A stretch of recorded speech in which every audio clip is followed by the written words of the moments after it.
আসসালামু আলাইকুম।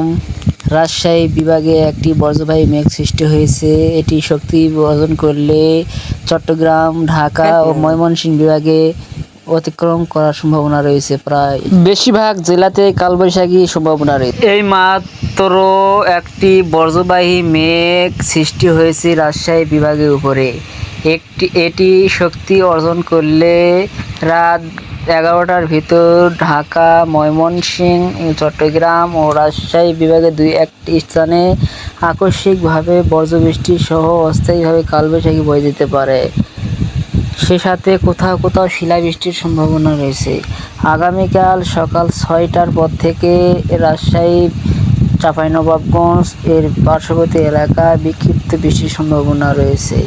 এছাড়া রংপুর, কুড়িগ্রাম, গাইবান্ধা জেলার বিভিন্ন এলাকায় কালবৈশাখী দেখা মিলতে পারে আগামীকাল। এইমাত্র খবর পাইলাম রংপুর বিভাগের উপরে একটি বজ্রবায়ু মেঘ সৃষ্টি হয়েছে। একটি শক্তি অর্জন করলে চাঁপাইনবাবগঞ্জ, রাজশাহী, বগুড়া, মহাদেবপুর, নওগাঁ এর পার্শ্ববর্তী এলাকায় বিস্তার লাভ করতে পারে।